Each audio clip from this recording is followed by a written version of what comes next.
Il y a vraiment cette image mentale hyper tenace, presque physique en fait, quand on pense au déploiement d'un parc informatique. Ah oui, le fameux cauchemar du lundi matin. C'est ça! Genre 50 cartons d'ordinateurs neufs empilés dans un bureau, avec cette odeur très caractéristique du plastique et du carton frais. Ouais, l'odeur du travail manuel qui t'attend. Exactement. Et surtout, la perspective franchement terrifiante de passer les 2 prochaines semaines à faire du clic-clic sur chaque machine.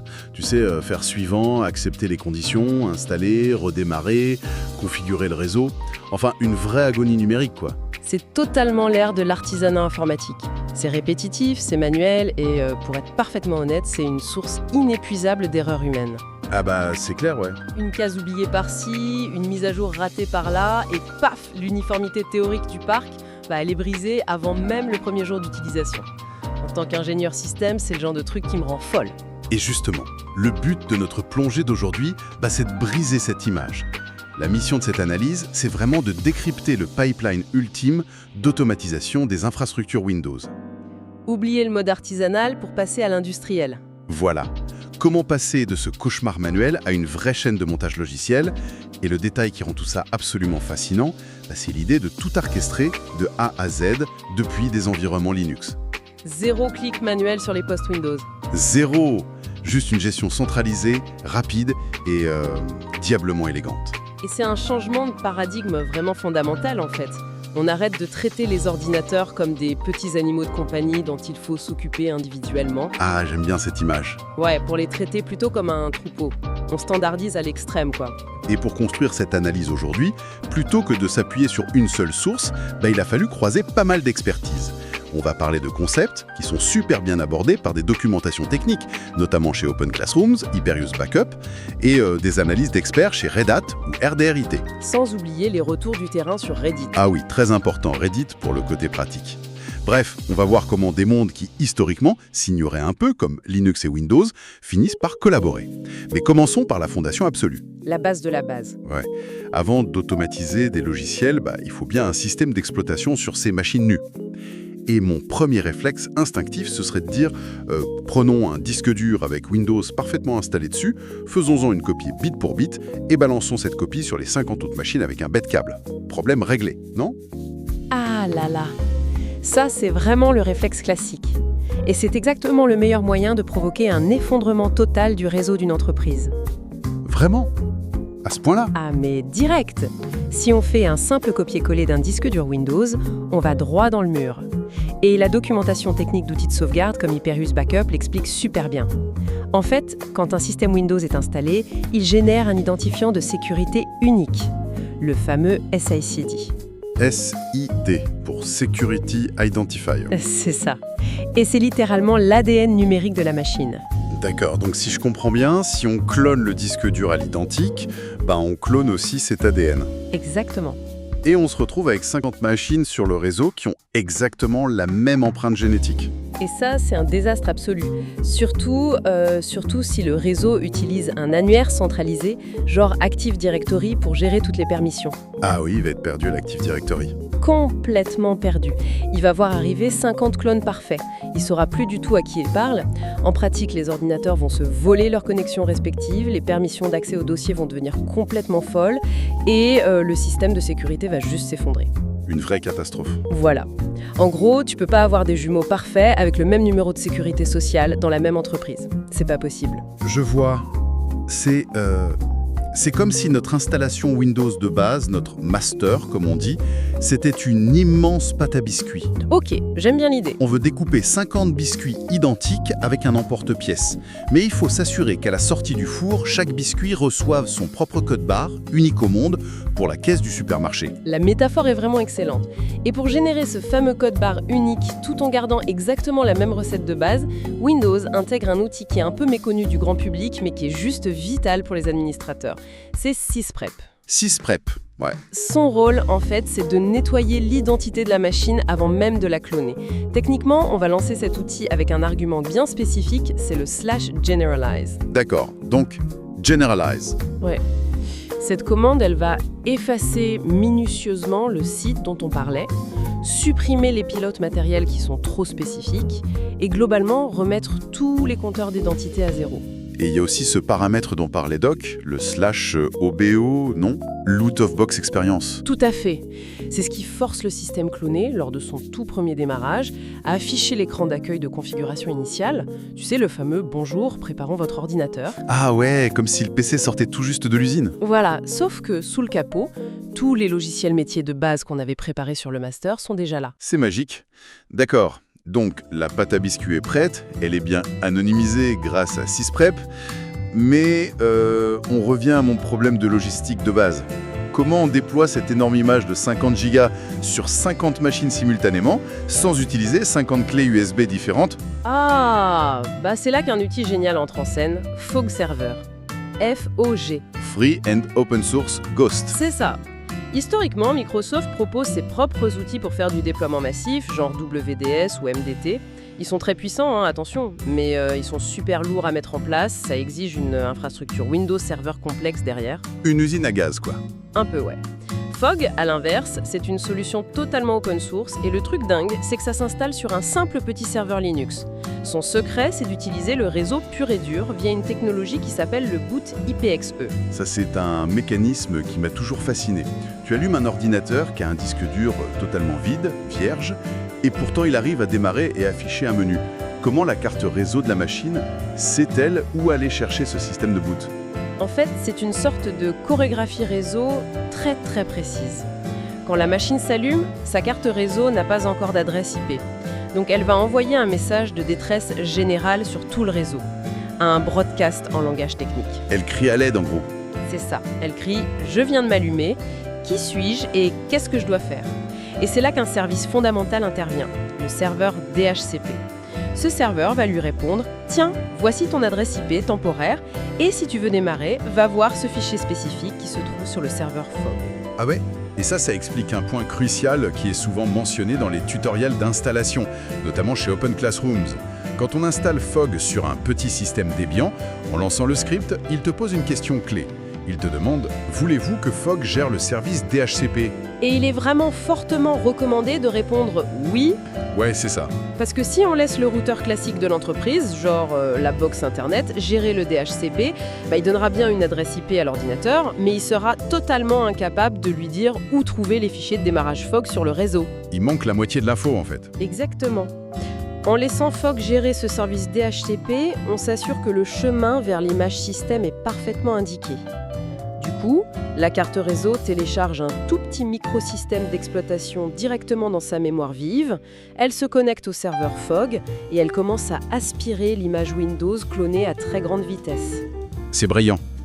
D'ailleurs, il y a un détail opérationnel presque comique dans la configuration de Fog. C'est mentionné par pas mal de techniciens. Ah, je crois savoir de quoi tu vas parler. Par défaut, quand cet écran de démarrage réseau apparaît sur la machine cible, le menu ne s'affiche que pendant, devine, 3 secondes. 3 secondes, ouais. C'est l'enfer. 3 petites secondes. À peine le temps de cligner des yeux ou d'éternuer, que la machine essaye déjà de démarrer sur son disque dur vide. Et paf, erreur. La documentation recommande donc très vivement d'aller dans l'interface web de Fog pour changer ce délai et le mettre à 60 secondes. Bah ouais, c'est le genre de détail tout bête mais qui rend fou un admin système sur le terrain, quand il doit courir d'un poste à l'autre. Et de la même manière, on n'oublie jamais de changer les identifiants par défaut de l'interface Fog. Ah oui, c'est quoi déjà ? C'est tragiquement Fog en nom d'utilisateur et password en mot de passe. Niveau sécurité, on repassera. Ah ouais, le grand classique. Bon, faisons avancer notre petit scénario. La mécanique est en place. On a préparé notre master Windows, on a bien lancé Sysprep pour nettoyer son identité. Fog a capturé cette image parfaite et on vient de déclencher le déploiement sur notre parc de 50 ordinateurs. Super, les barres de progression avancent. Voilà. Les machines redémarrent. Elles ont chacune leur propre identité, tout semble nickel. Et là, c'est le moment « Oups !» La sueur froide dans le dos. Aïe, qu'est-ce qu'on a oublié ? On se rend compte qu'on a zappé un détail critique sur l'image de base. On a oublié d'activer le serveur OpenSSH, ce qui est absolument indispensable pour la suite de l'automatisation avec notre serveur Linux. Ah, la tuile. Ouais, grosse tuile. Est-ce qu'on doit tout effacer, refaire un master, refaire un sysprep, recapturer l'image et relancer le déploiement massif sur les 50 postes ? Alors si on était dans un modèle classique à l'ancienne, bah oui. ce serait la catastrophe et on perdrait littéralement une journée entière de travail. L'enfer. Mais l'écosystème qu'on met en place ici, il est beaucoup plus résilient. En fait, Fogg possède une vraie botte secrète pour ce genre de situation. Ça s'appelle les snap-ins. Les snap-ins. Mais attends, comment un outil qui sert à cloner des disques durs à froid peut-il intervenir sur un ordinateur qui a déjà démarré sur son propre Windows et qui est en cours de fonctionnement ? C'est possible, parce que Fogg ne fait pas juste que copier des données bêtement. Lorsqu'il déploie l'image Windows, on a pris soin d'y inclure silencieusement un petit agent logiciel, le client Fogg. Ah, d'accord. Et ce client, il tourne en tâche de fond sur chaque machine Windows. Et il communique en permanence avec le serveur Linux Fogg. Et les snap-ins, ce sont des paquets d'instructions ou des petits scripts que le serveur peut pousser vers cet agent à n'importe quel moment. Donc, en gros, plutôt que de détruire et reconstruire toute la maison depuis le début juste parce qu'on a oublié d'installer des fenêtres, on envoie silencieusement un ouvrier rajouter les fenêtres de nuit sans déranger les habitants. C'est exactement ça. Dans notre cas de figure, avec cet oubli d'OpenSSH, c'est pas la peine de refaire l'image. Il suffit juste de rédiger un minuscule script PowerShell qui va demander à Windows d'installer la fonctionnalité optionnelle OpenSSH Server. Ok, très simple. On charge ce petit script dans l'interface web de Fogg en tant que snap-in et on l'affecte à tout notre parc de 50 machines. L'agent Fogg sur chaque ordinateur va télécharger le script en arrière-plan et l'exécuter avec les droits d'administration les plus élevés. Et bim. De manière totalement invisible. Franchement, ça sauve la vie. Mais du coup, cette étape de sauvetage, elle nous amène justement à la transition qui est peut-être la plus délicate de toute cette infrastructure. On a 50 machines Windows avec OpenSSH qui tournent. Elles sont prêtes, elles écoutent sur le réseau, mais elles parlent Windows, avec des logiques Windows. Alors que notre centre de contrôle automatisé, le fameux Ansible, il tourne sur Linux et il parle Linux. Comment Ansible va-t-il réussir à s'imposer et à donner ses ordres ? C'est là que le choix du protocole de communication devient un vrai champ de bataille, non ? Ces deux mondes, ça a toujours été un cauchemar technique absolu.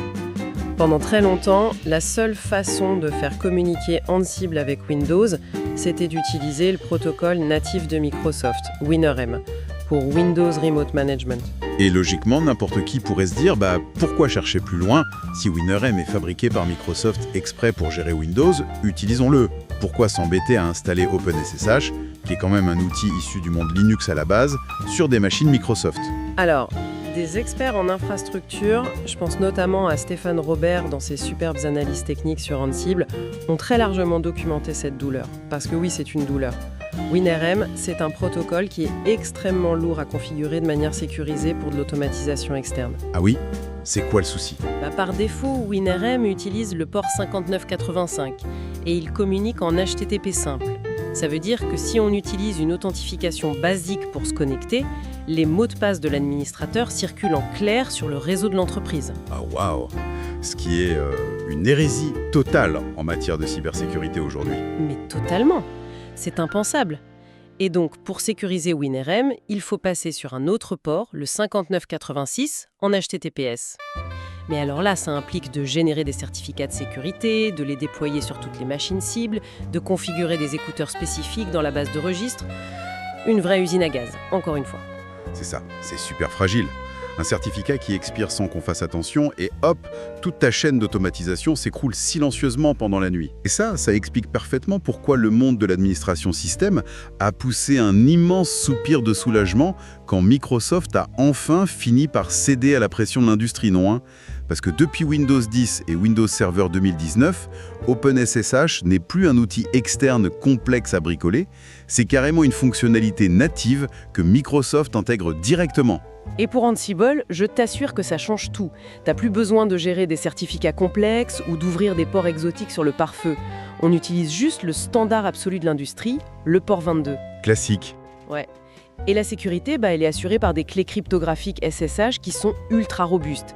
Du coup, le fichier d'inventaire d'Ansible, tu sais, celui qui liste les machines à contrôler, il devient d'une simplicité enfantine à écrire. Mais attention, il y a un piège monumental dans cette étape. J'ai vu ça dans les documentations. On pourrait croire qu'il suffit d'installer OpenSSH pour qu'Ansible puisse envoyer sa magie directe. Mais il y a une subtilité mécanique assez redoutable du côté de Windows. Ah oui, le fameux shell par défaut. C'est ça. Quand on se connecte en SSH sur une machine Windows fraîchement configurée, on ne tombe pas sur un terminal moderne. On atterrit directement sur le vieux dinosaure des années 90, .cmd, .exe. Et ça, c'est un point de friction vraiment critique, parce qu'Ansible, lorsqu'il dialogue avec Windows, il envoie des commandes qui sont structurées spécifiquement pour PowerShell. Donc, si la connexion SSH le fait atterrir dans l'antique cmd.exe, Ansible ne comprend rien du tout, ses scripts échouent lamentablement, et l'automatisation s'arrête net. C'est frustrant. Il faut donc impérativement aller modifier une petite clé dans le registre Windows de notre image de base pour dire au service OpenSSH « Et désormais, ton interpréteur de commande par défaut quand on se connecte, c'est PowerShell plus CMD. » Ouais, c'est une toute petite ligne de commande à passer dans le master. Mais je te jure qu'elle fait la différence entre un échec inexplicable qui va te faire perdre des heures et un pont de communication parfait. Et une fois que cette modification est faite, on arrive vraiment au moment de satisfaction ultime de tout administrateur réseau, le test de connexion. Tu vois la scène, hein? On se place sur notre terminal Linux, on tape la fameuse commande Ansible all-m winping. On retient son souffle. Le suspense. Et paf, l'écran se remplit de messages verts affichant Pong en provenance de la totalité des 50 ordinateurs. Ah, ce pont vert, c'est tellement satisfaisant. C'est vraiment la preuve que l'autoroute est grande ouverte. Le serveur Linux a désormais le contrôle administratif total de manière native et ultra sécurisée sur l'ensemble du parc Windows. Donc la fondation est hyper solide, le pont de communication est construit, mais bon, des machines vides qui savent juste communiquer, ça sert pas à grand-chose pour un utilisateur final, genre le comptable ou la RH. Il faut passer à l'exécution. La livraison de valeur, en gros. Ouais, installer les navigateurs web, les logiciels métiers, les outils de bureautique.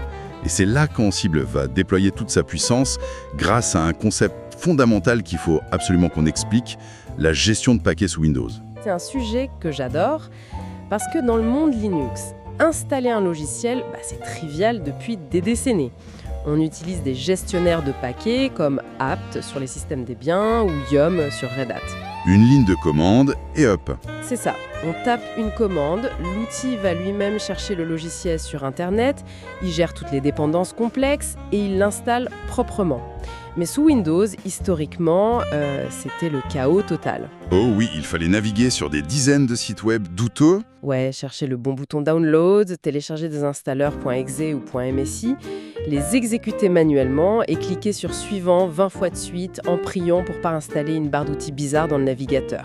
Et c'est là qu'une technologie tierce intervient, qui est très souvent couplée avec Ansible via les modules community.windows. Une technologie qui porte un nom très sympa, Chocolatey. Chocolatey. Ça apporte exactement cette logique de gestionnaire de paquets centralisé, mais pour le monde Windows. Du coup, avec le module Ansible qui s'appelle le WinChocolatey, on n'a plus du tout besoin de s'embêter avec des exécutables épars. Tout est centralisé. Voilà. L'administrateur, il rédige un simple script de configuration, ce qu'on appelle un playbook dans le jargon Ansible, qui déclare simplement « Je veux que Firefox, VLC et Notepad++ soient présents sur ces machines ». Et c'est tout. Et Ansible s'occupe du reste. Ansible envoie la directive à Chocolatey via SSH et c'est Chocolatey qui se charge de télécharger la bonne version officielle, de l'installer silencieusement en arrière-plan et tout ça sans aucune boîte de dialogue visible pour l'utilisateur qui serait en train de travailler sur le poste. C'est propre. Et d'ailleurs, si on plonge vraiment dans la mécanique profonde d'Ansible, on touche au véritable cœur du réacteur. Un concept essentiel, l'idempotence. Ah, le grand mot. C'est un mot qui fait un peu peur, qui sonne très mathématique, mais c'est le concept le plus important de toute cette architecture. Est-ce qu'on pourrait disséquer un peu comment Ansible applique cette fameuse idempotence avec Chocolatey? Bien sûr. L'idempotence, pour faire simple, c'est la garantie absolue qu'une action de configuration produira toujours le même résultat final souhaité, peu importe le nombre de fois où on l'exécute. Ok, mais concrètement? Concrètement, comparons un vieux script de déploiement classique à un peintre. Si on dit à un peintre classique « peins ce mur en bleu », il va prendre son rouleau et il va peindre le mur en bleu. Juste là, tout va bien. D'accord. Mais si on lui redonne le même ordre de peindre ce mur en bleu 100 fois de suite, il va remettre 100 couches de peinture l'une sur l'autre. Il va gâcher de la peinture, du temps, et il va finir par complètement détruire le mur avec son épaisseur. Ah oui, je vois. Et un script informatique classique ferait ça, hein? Totalement. Un script classique fait pareil. Il essaie d'installer Firefox 100 fois de suite, ça va créer des conflits de fichiers, des dizaines de raccourcis en double dans le menu démarrer, ou même provoquer des crash système parce que l'installeur tourne en boucle. Alors qu'Ansible, lui, c'est pas un peintre aveugle, c'est plutôt un inspecteur des travaux finis, non? Assure-toi que Firefox est dans un état installé. Du coup, quand on lance le playbook la toute première fois, Ansible se connecte via SSH, il vérifie la base de registre et les dossiers de Windows. Il fait son inspection. Voilà. Il voit que Firefox est absent, donc là, il demande à Chocolatey de l'installer. Action effectuée. Et si, par exemple, je suis un peu parano et je relance le même playbook le lendemain matin sur le même parc informatique, il se passe quoi? Ansible va simplement refaire son inspection. Il va lire le registre, il va voir que Firefox est déjà là et surtout qu'il a la bonne version. Et c'est là que l'idempotence entre en jeu. Puisque l'état actuel correspond à l'état souhaité, Ansible ne déclenche absolument aucune action, il renvoie juste un statut OK en vert sur l'écran de l'admin Linux et il passe à la tâche suivante. C'est d'une puissance redoutable, c'est cette mécanique précise qui permet aux grandes entreprises de faire tourner leur routine d'automatisation toutes les nuits sans rien casser. Ouais, si un utilisateur un peu trop curieux a désinstallé son logiciel métier dans la journée, hop, Ansible le réinstalle la nuit automatiquement. S'il n'a touché à rien, Ansible ne modifie rien. On maintient vraiment un état souhaité permanent. C'est le Graal de l'admin système. Mais parce qu'il y a toujours un mais. En parcourant les retours d'expérience de la communauté, et particulièrement sur des forums très actifs comme Reddit, on voit souvent émerger une vraie friction organisationnelle face à tout ça. C'est vrai. La technique est parfaite, mais l'humain coince. Exactement. Toute cette belle orchestration, elle requiert quand même de manipuler des lignes de commande Linux, de rédiger des fichiers YAML avec une syntaxe très stricte où une erreur d'espace plante tout, de gérer des clés SSH. Or, dans une équipe de support informatique classique, les techniciens niveau 1 ou même les managers IT, ce ne sont pas forcément des développeurs ou des gourous de Linux. Clairement pas. Alors, comment on rend cette technologie accessible sans qu'ils aient l'impression de désamorcer une bombe nucléaire à chaque fois qu'ils tapent une commande? Ça, c'est le grand défi de l'adoption de l'automatisation en entreprise. On ne peut pas garder ces super pouvoirs uniquement pour une élite d'ingénieurs DevOps.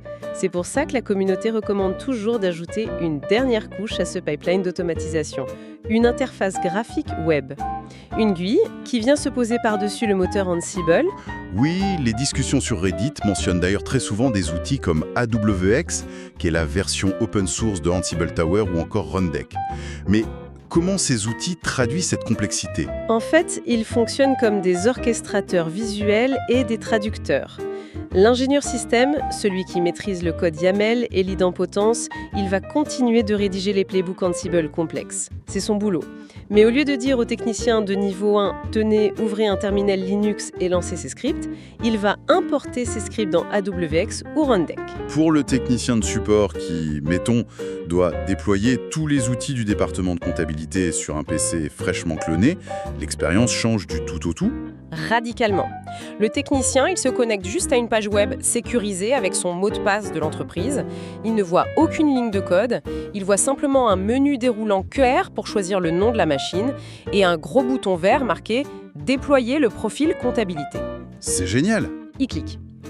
Et derrière, la magie opère. Rundeck se connecte au serveur Ansible, qui se connecte via SSH à la machine Windows, qui lance Chocolatey, qui vérifie l'idempotence, etc. Le technicien a juste une jolie barre de progression sur son navigateur web. C'est ça qu'on appelle démocratiser l'infrastructure as code. C'est fascinant de voir comment chaque outil vient combler les lacunes ou la complexité du précédent. Si on fait un petit pas de recul pour admirer toute cette chaîne qu'on vient de décrire, on commence avec des machines nues et sans aucune identité. Fox Server prend le relais direct, utilise le DHCP pour les orienter vers lui et déploie une image master en un clin d'œil via le réseau. Et Sysprep est passé par là juste avant pour s'assurer que l'ADN de la machine a bien été nettoyé pour ne pas rendre l'Active Directory complètement hystérique. Exactement. Ensuite, si notre fondation a eu un petit loupé, hop, les snap-ins de Fog agissent comme une équipe de secours ninja pour injecter des scripts silencieux, comme par exemple pour forcer l'activation du serveur natif OpenSSH. Et une fois la porte OpenSSH grande ouverte et sécurisée par des clés sur le port 22, le serveur Linux Ansible prend le volant. Fini les configurations cauchemardesques et les certificats impossibles de WinRM. Ansible dicte ses règles sereinement via PowerShell. Et avec l'aide précieuse de Chocolatey, il inspecte le système en profondeur, il applique la fameuse idempotence dont on parlait, et il s'assure que chaque petit logiciel est exactement à sa place, à la bonne version. Le tout étant gentiment enveloppé dans une belle interface web comme Rundeck pour que n'importe qui dans l'équipe IT puisse déclencher cette magie d'un simple clic. C'est beau. Mais tu sais, adopter une telle architecture, au fond, ce n'est pas juste une question d'optimisation du temps ou de flemme de cliquer. C'est un vrai changement de philosophie. Totalement. C'est transformer une infrastructure qui était hyper fragile, entièrement basée sur le clic humain et la mémoire infaillible de l'administrateur, qui n'existe pas d'ailleurs, en une infrastructure documentée sous forme de code, Auditable, et presque indestructible. on élimine le travail répétitif et abrutissant pour redonner du vrai sens au travail des équipes informatiques. Et d'ailleurs, ça soulève une réflexion existentielle, un peu provocatrice peut-être, sur l'avenir même de la profession. Ah, Jay, je t'écoute.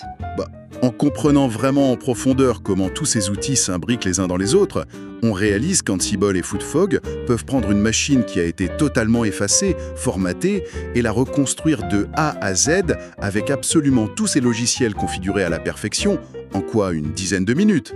Et ça, sans la moindre intervention humaine. C'est exact. 10 ou 15 minutes maximum. Ça remet complètement en question la notion même de dépannage informatique, en fait. Ah, je vois où tu veux en venir. Bah oui, imaginons qu'un ordinateur est un problème complexe.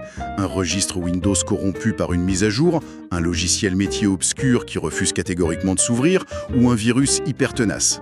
Historiquement, un technicien support passerait facilement 2, 3, voire 4 heures à fouiller dans les entrailles de Windows, lancer des scans, nettoyer des clés de registre pour trouver la panne. Le dépannage à l'ancienne. Exactement. Mais aujourd'hui, avec ce niveau d'automatisation, pourquoi perdre tout ce temps ?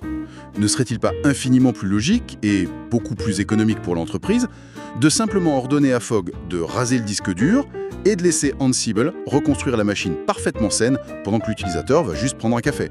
C'est la question que toute l'industrie IT moderne se pose aujourd'hui.